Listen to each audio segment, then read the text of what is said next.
So hi guys, today we have Miss Lovon Dawson with us. She is in Canada currently, and I think it's been 10 odd years that she has settled over there.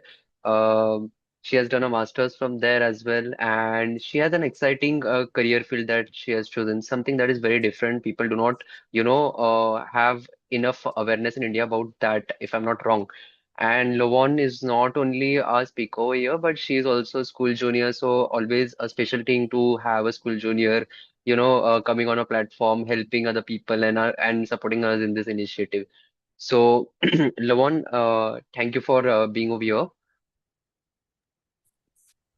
Thank you so much for having me, Shubham. It's a pleasure. Yeah, same over here, same over here. Twice you are coming on my platform, so it's a really a big thing for us, and really thank you for giving in your time, valuable time for us. So, Lovan, basically, if you have to start, first of all, the question that comes from a lot of parents, like we are sending our kids to probably Canada, Toronto, Ontario. So, will our kids be able to adapt there? What is conditions over there like, whether it be weather or whether it be food or whether it be the colleges. So can you just in brief shed a light on the life on your experience probably in Canada? Well, Canada is now second home to me. Like you mentioned, Yeah, I've been in Canada for about 10 years now. I complete 10 years. It's second home to me. When I came, it was a learning curve. It's right, definitely not going to be a bed of roses. You're going to be away from friends and family. The culture is different here. So you are setting yourself up for a lot of new experiences, a lot of new learnings. That being said, I think while you make the choice to move from India to Canada, you are aware, you are looking for new experiences. You want education which taps different avenues that probably our Indian education system doesn't have to offer. So, mm, if that's what you're looking forward to, Canada is definitely a great destination. I came 10 years ago, and when I came in, it was a different education format that we had where a lot of the onus was on the student and your experiences and how you perceive each topic.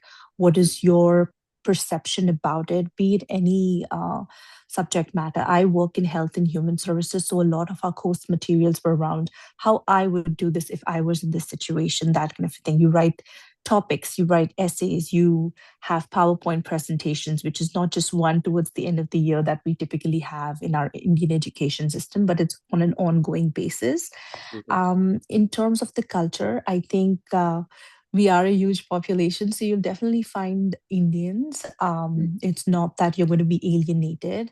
That being said, there are a lot of diverse cultures as well. You'll interact with people from China. They are a huge population as well in provinces like Ontario and mhm, provinces like British Columbia. So those are your two major cities, Toronto and Vancouver. Alberta also has a diverse population. You have people from Nigeria and people from Nepal. You'll meet people from Pakistan. So, a lot of varied experiences that mm, Canada has to offer. It is definitely a very diverse country.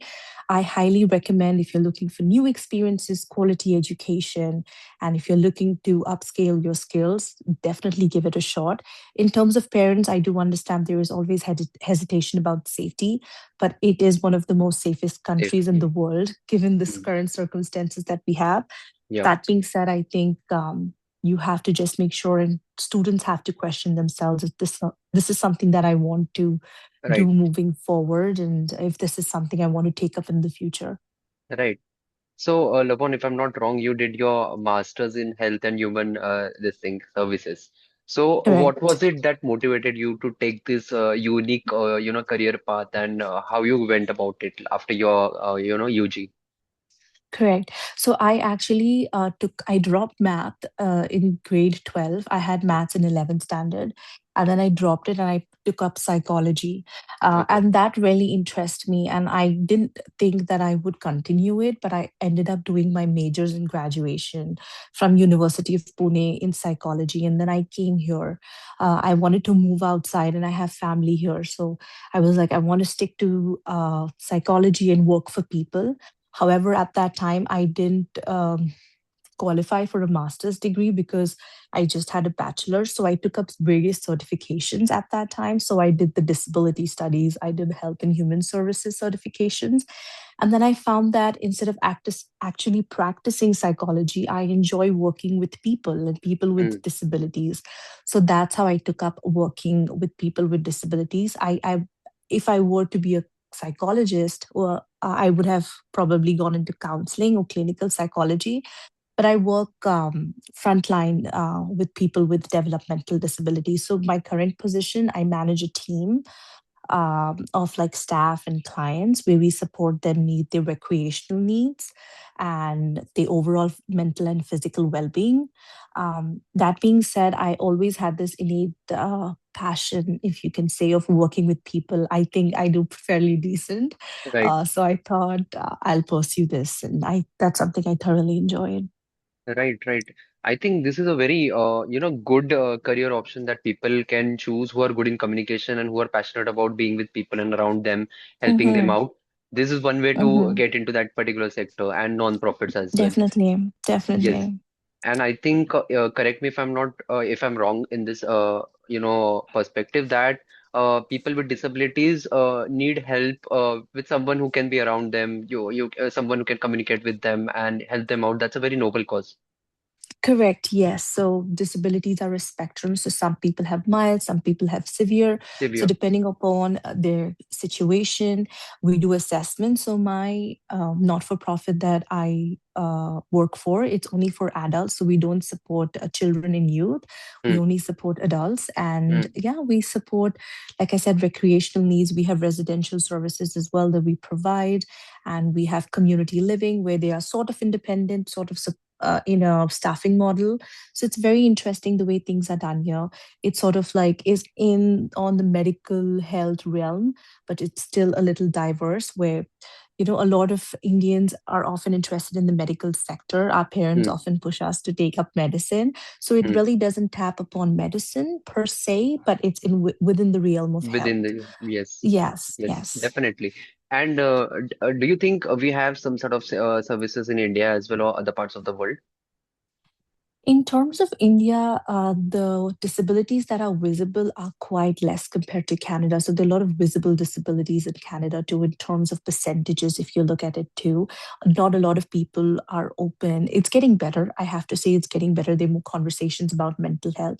That being said, we still can do much, much better in terms of our health sector and how we provide and offer support to people in our community and setting up not-for-profits and mental health organizations. For that matter, even accessibility for people with disabilities. That's such a huge concern in Yeah, India. So the visibility, it's getting there, but we can do so much more. There's so much growth and development that India has scope for. true, true. Now, if I Yes. come down to, as you said that you guys deal with adults right now, you're not dealing with underage or people who are young right now. So, let's say I would bring a very different topic over here. I have a lot of kids over here preparing for various entrance exams, and these are high pressure exams. Like, there's a lot of Mhm. pressure from parents and expectation from, the community. Like, it's Correct, correct. do or die kind of situation. Mhm, What mhm. advice would you give to such people, especially with someone who has some disability or some, special condition or something like that? My advice would be always have a safe person that you can talk to. You're very young. Hmm. Yes, of course, you are the primary decision maker for yourself, but have somebody that it could be a friend, it could be your instructor, like you for that matter. Right. It could be a family member, it could be a sibling or a trusty parent. You could either have a good rapport with your mom or dad. Always speak to someone. I always had somebody who I Hmm. could speak with, discuss with. It's very important for parents to recognize. Um, so this is sort of advice for the parents listening to us. Sometimes, Shubham, you've been there, I've been there. You don't want Yeah. to hurt your parents. You don't want to Yeah. show them your vulnerable situation, and you want to put up a True. strong front, and you want to show them that I got this and everything's great and I'm trying my best and I will do it. And that's all great. But it gets to you. It gets to you somewhere down the line where you feel if you don't express yourself, you're going to go without support. If you Hmm. come out and speak about what Hmm. your wants are, what your desires are, you're Hmm. attracting support. So the Yeah. best thing to do is to have a trustworthy person, especially at that age. Maybe as you progress in life, you might be able to provide that support to somebody Right. else in the future. But having a place of comfort is very important. And like I said, it could be a friend, it could be a sibling, it could be an instructor, a peer that you attend a class with, it could be a family member, to just making sure that you're touching base with somebody when in doubt. I think Hmm. they'll be able to provide good advice. Yes. True. That's a very good advice Yeah. that you have given. Always have a Yes. safe Yeah. person that you can go and communicate with Exactly. and Yes. share your feelings without any, reluctancy. Yes. Yeah. And sorry, Correct. to address your other part of the question about people with disabilities, I know, Hmm. like I mentioned, in India, we can do much more better. Try your best, and hopefully things get better, and there are equal opportunities and equitable opportunities for everybody in India. I know it might not seem the fairest, but give it your best shot. You are worthy, and if it's mental health related, seek the professional help that you need, take Hmm. counseling. There is no It's getting better. It's not a taboo anymore. People are open Yeah. about it. Yeah. Men, women, both are coming out and speaking freely about their mental health. So it's not a taboo. It's not something that we should shy away from. Yep. Get professional help. And like I said, if there's a comfort person that you can talk to, that person could be a therapist, at Yes. least I informally. mean, So, yes, yeah, especially to the exactly. kids who are going to watch this. I mean, even Lavon will agree to this that a lot of kids are, going to chat GPTs and Geminis these days and AIs to get professional and personal opinion. Professional, like it's fine, but when it comes to personal opinions, I don't think this AI and all can help you in any way because they cannot have that emotional quotient in them. That should be a person. Exactly. Yeah. So hmm At that's the end right. of the day, yes, it's artificial. The word itself says artificial Artificial. intelligence. Yes. Exactly. So the AI could never replace humans. I know a Hmm. lot of times when I've used ChatGPT for even work purposes, it's Hmm. not been accurate. Yeah. And Yeah. I work in healthcare, and I was like, oh my God, I'm glad that I have knowledge about what I'm doing. Yeah. And this is not an accurate answer. So AI is not 100% accurate, guys. I promise you that. A lot of times we try not using it. Also, AI, especially when it comes to personal, try journaling. Hmm. Try journaling, starting with gratitude journals once a day, Hmm. once a Hmm. week, if that Right. works for you. Because at the end of the day, what you're writing into Chat GPT, this is how I feel, what should I do? A lot of times, just reflecting back on your personal journals that you write gives you a lot of insight about yourself as well. Um, that's fine. I'm not saying don't use ChatGPT. Go ahead, True. use it for personal, professional reasons, what you need to. It's very important to recognize when to stop When to stop. and what are the red flags. So, Hmm. just being mindful about that is very important. Very We've been important. there, done that, and it's we can only offer advice, and it's upon you to take it. But that's my two Right. cents. Yeah. Right. Right. No, that's really important. And lastly, before we, sum up the session, you've been into Lethbridge University, I'm supposed to complete your master's. So for the kids who are looking to get into master's program in Canada, what are the standard exams that you suggest are usually taken or accepted in Canada? Okay, so in terms of for international students who come in, some of us are fortunate, depending upon the programs or the undergraduate programs that we completed, we might be able to transition directly. I was not able to. So you have to, they will offer you some bridge courses that you have to take. So they will say, we are offering open studies, and if you complete these four classes, you'll get credits for it. So they sort of Mm, bridge the gap between your mm, current education that will take you and elevate you to your master's program. So there's typically the bridging programs that you have to complete when you come. Be it an engineer, doctors have a different ball game altogether. It's a little more intricate for doctors and nurses. So you have to take bridging courses. In addition to them, you have to give practical exams. You have to give certain qualifiers. You have to do internships, mm. and they place you in various not-for-profit organizations or public health centers wherever you qualify for. So it's a little integrate.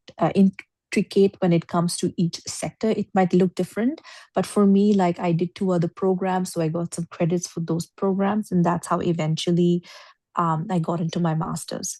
What they Okay. do also take into consideration is if you have work experience. So, a lot of times, the Canadian institutions, which is a great thing about them if you look at it, they also give importance to your real life world experience. So if I only Mm, have my bachelor's, they might sometimes be like, oh, but you have 15 years of work experience in the sector.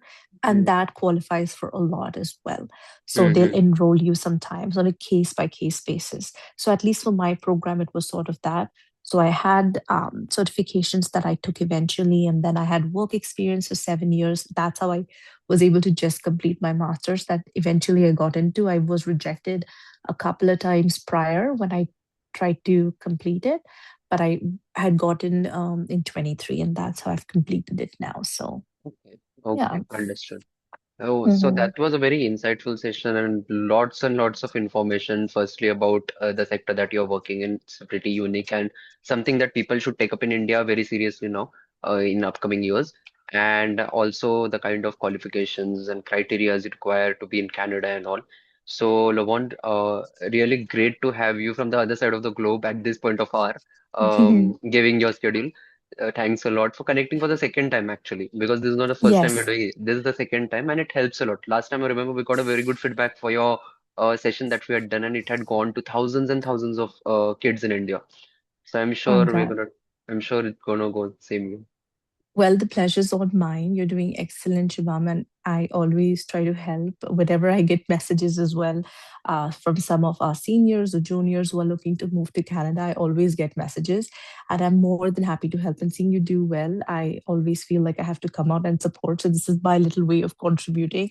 We're also very proud of you, and yeah, good luck with everything that you do. Thank you for having Thanks me a again. lot. Thanks a lot. Thank Thanks a you. lot. Take care, Shubham. Thank you. Bye Thanks. bye. Thank you. Bye bye.